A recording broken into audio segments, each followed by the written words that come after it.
Hello, my paper peeps. Today I want to share with you how I use modeling film to create these amazing pop-ups for your scrapbooks and journals. So let's get started. Now, one of the things I'm always looking for are things to embellish my scrapbooks and journals.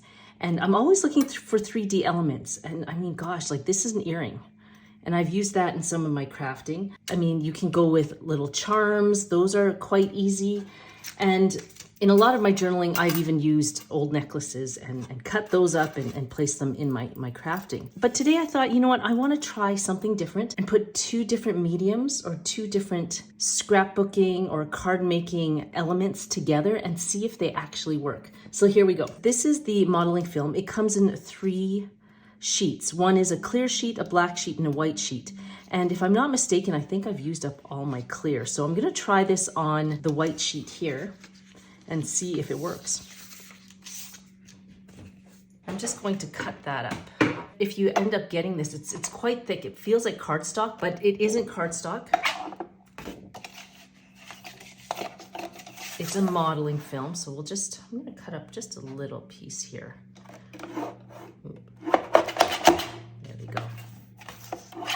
One of the things that I love to use in a lot of my crafting are transfer stickers or rub-ons.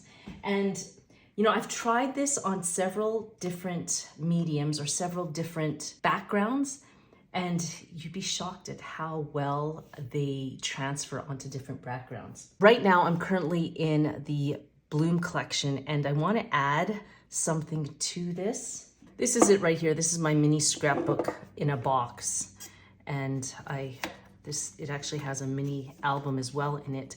And I want to add something to this. So let's see, I will try, because it has butterflies, so I'm gonna try to match or just like add another butterfly to this using this technique. And I'll put a link to everything that I use in this video in the description box below.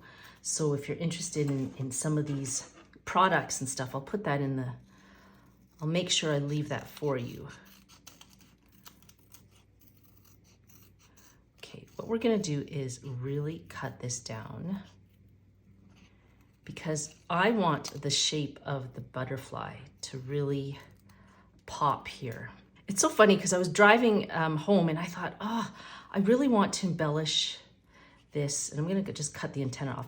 I really want to embellish my Bloom collection scrapbook journal, and I'm like, I've used so many different things, and I thought I'm always trying something new. I always want to make sure that all my scrapbook journals have something new in it, so I'm not stuck doing the same thing over and over again. Mind you, that's not bad. There's nothing wrong with that, because you know what, if you like what you like, hey, you know what, you go right ahead. But I'm always trying to challenge myself. With that being said, that means buying more stuff. So I thought, you know what, I'm going to try doing something new with the stuff that I have at home and see if it works. So here is a rub-on, and what you do is you take the backing off of the rub-on. I'm going to place this right on this molding plastic here. And then what we're gonna do is we're just going to, like it says, rub it on. It's so funny. I'm kind of looking at the clock going, Chris, you have 15 minutes before you have to go and pick up the kiddos from school. It's so funny. I've been sitting here going, what am I going to do? How am I going to do this? Should I try this? Is it going to work? And yeah, I spent more time thinking about it than actually doing it. So hoping that's enough. So make sure you really rub that in to get all those elements in there. I don't know how many times I've done this before where I haven't rubbed the rub-on enough, and you lose, obviously, detailing once you lift that plastic off. So I want to make sure that I get it all on there. Is this overkill what I'm doing? Most likely, probably. But you know what? I'm going to try. I don't want to screw up, I guess, because I'm not giving much time here. So what you do is you go in and you take the plastic off. Wish me luck. Oh my goodness. Yes. I was successful in doing this. There we go. So yeah, it transferred perfectly onto this modeling film. Now, the next thing I'm going to do is cut it. So what you want to do is make sure that you cut the image out. And here you want to do a very close shave, I guess. And I cut the antennas off of this little guy because we're going to do something different with that later.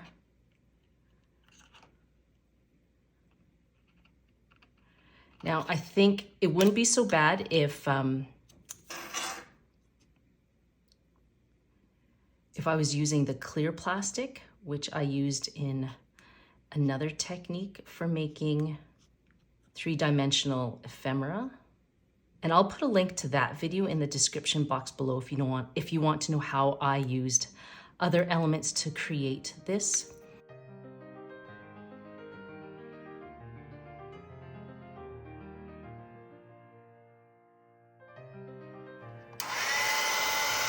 So this is the molding plastic.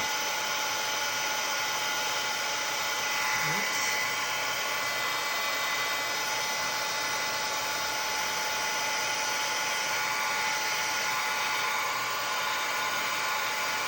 So what it does is it actually comes in contact with the heat and then it just changes shape here. Now, initially what I did was obviously I heated the top part. Which I shouldn't have done. I should have gone from the back side, and I'm going to show you. When you go from the back side,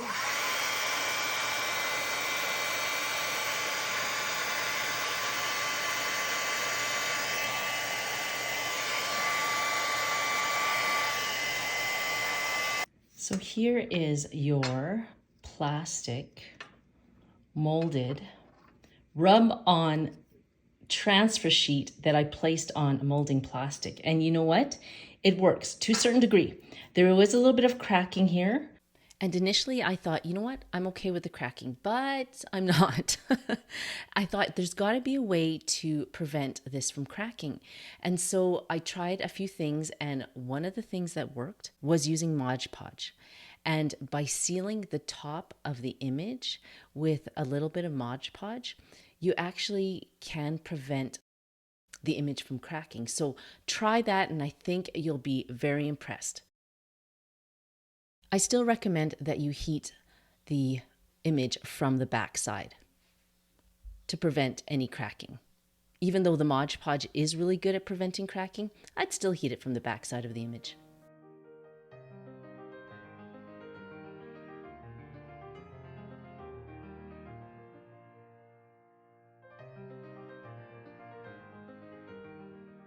Now, one of the things I love to do is adding gems to my butterflies, but if you have space for it, try layering the gems on top of one another.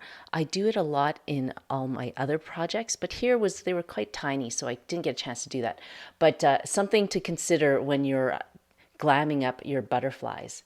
And one of my all-time favorites is adding the wire garland to my insects.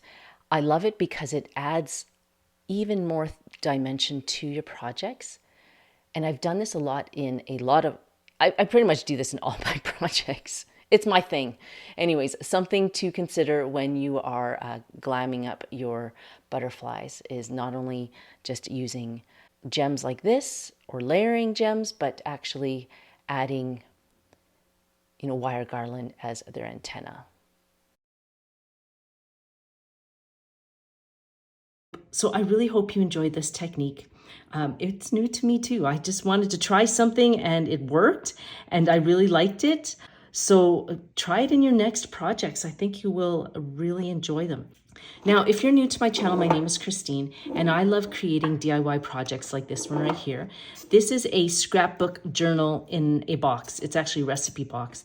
And there's different, obviously, tags and tabs that you can categorize your journal cards or scrapbook cards in.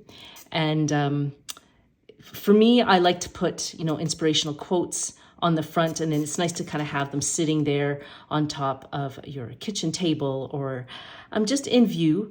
What I love about this is that you can file away 4x6 photos in between, or what you can do, I'm just going to pull this out here. This is the mini scrapbook journal that goes along with it, or it can actually be an envelope for cards that you can give away. And this is just a mini folio that I created for this line. And you can place the postcards in there if you like, and then possibly give that away. And on top of maybe filing your 4x6 photos in there, you can actually even add photos directly onto these cards. And again, it's a place for you to catalog your memories and thoughts and feelings. And I think this is just a neat way to scrapbook journal, just a different way to catalog and save your memories. And I'm always adding stuff to my paper lines. So when people buy them, they're like, oh, we're wondering what Chris is gonna add this time around. And so there's a technique that I'm hoping that you will try in your scrapbook journals. Again, it doesn't have to be a recipe box like this, but it could be in addition to a card or an envelope or even a bookmark. So I hope you enjoyed that. If you're interested in more tips and tricks on how to jazz up your scrapbook journals, then I'm going to leave a list of videos here that hopefully will inspire you to create. So take care, and we'll see you in my other videos. Bye.